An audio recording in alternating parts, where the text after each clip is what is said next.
to the 25th ever episode of IWC Aftershock, and we are hot off the heels of Proving Ground 2, where we all know that superstars come from all over the country. Well, as a matter of fact, some even come from outside of the country, just to make their mark right here in the IWC.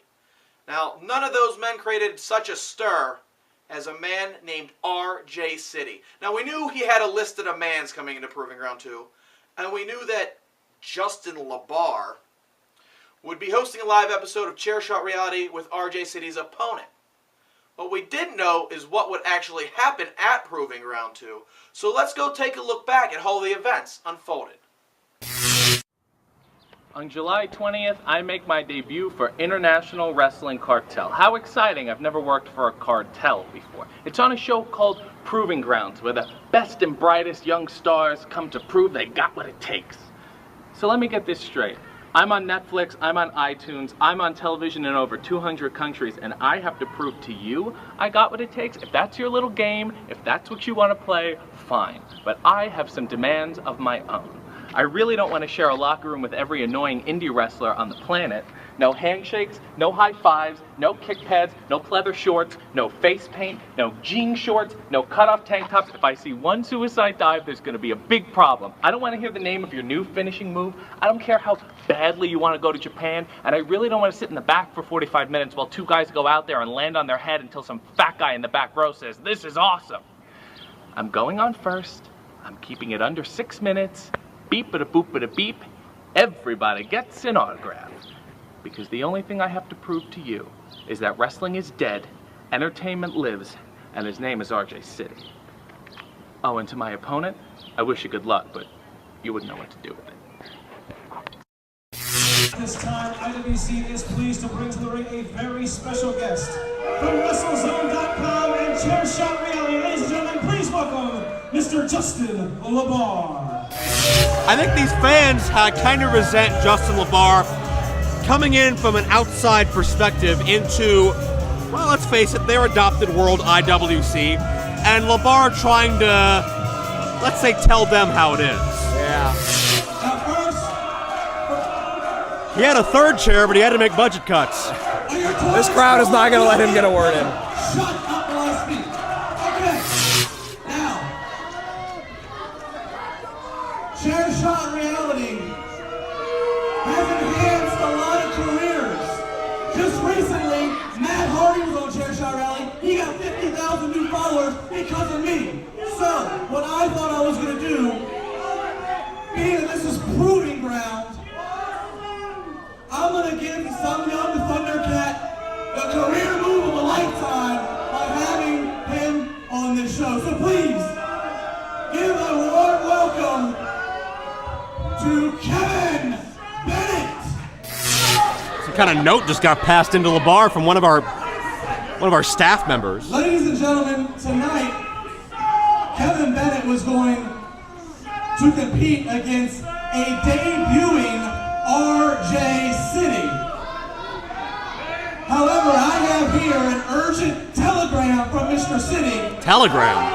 They still have those? I would like to read it.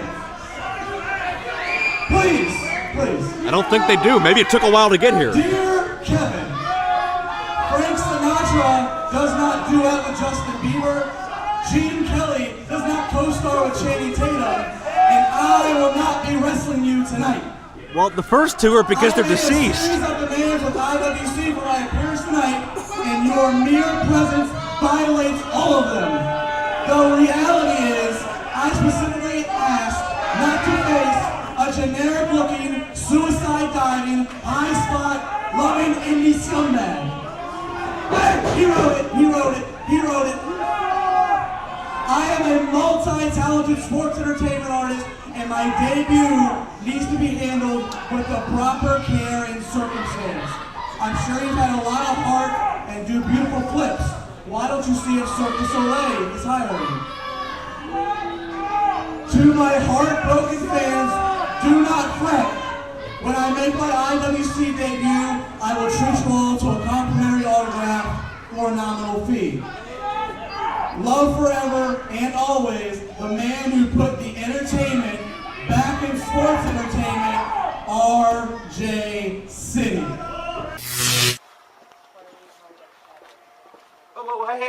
LaBar. LaBar. Who are you? Hey, man. What do you mean, who am I? We just met. You were on the last episode of Aftershock. I'm Justin Plummer. Yeah. You're Justin LaBar. Got to catch up with you. I know you're on your way out of here, but what in the heck just happened a few minutes ago? A newcomer to the IWC trying to prove himself tonight. Kevin Bennett, you basically embarrassed him in front of everybody. And then you read that letter from RJ City. Well, first off, it was a telegram. Secondly, I didn't embarrass him. I gave him a career-defining moment. He got to be on Chair Shot Rally, something you'll never be on. But here's the bottom line. I have an ironclad contract. If you, Mr. Journalist, you should know that, which means that I can show up when I want, I can leave when I want, I make the money that I want, I talk to who I want, and I don't talk to who I want. I got a plane to catch. So LaBar runs his mouth. RJ City no-shows because IWC couldn't meet his demands, but he says he'll be there at Cage Fury, and then again at Mountain State Madness 5, so we'll just have to wait and see how that all plays out. But if you want to take a look at some newcomers who did show up, who did make an impact, take a look. Click the television right now. Click the little logo there. You will see we had plenty of new IWC superstars, and I guarantee you, at this time next year, at least one of those men are going to be a major player in the IWC. Now, all of the newcomers to the IWC weren't necessarily newcomers. We did have one very seasoned veteran from the area make his IWC debut. His name is Ashton Amherst, and I was able to catch up with him before he left the arena that night. Let's take a look at what Ashton Amherst had to say. Hey, Ashton. Ladies and gentlemen, Ashton Amherst, Justin Plummer, it's a pleasure to meet you tonight at Proving Ground. Now, I wanted to catch you. I know you're on your way out, but just a few moments ago, you got your first victory in your debut right here in the IWC. I know it was a big night for you. What do you have to say about that victory? Justin, I'm familiar with the show. I've seen the show. I know you have questions, but I have questions as well. Okay. How does it feel to have me on Aftershock? You've been waiting for this, haven't you? Well, I mean, it's definitely... Let's just bask in the glory, really, of me being here. Okay. Come on, just say what you want to say. Talk about This me. is great, I guess. All right. Nonetheless, you got the victory tonight, but you still don't have a contract with the IWC. So I want to know, what does the future hold for Ashton Amherst in the International Wrestling Cartel? Well, I don't know if you were listening in the ring. I understand the show was called Proving Grounds because guys from all around want to come and compete for an IWC contract. I'm not that guy. I don't need you to tell me that I'm good enough. I don't need Chuck Roberts to tell me I'm good enough. I know that I'm good enough. So in August, at Cage Fury, I'm not going to come begging for an IWC contract. No, I have much bigger plans than that. See, because at the end of the night, you'll see what everybody else gets to see. And that's a little bit of lights, camera, Ashton. See you next time.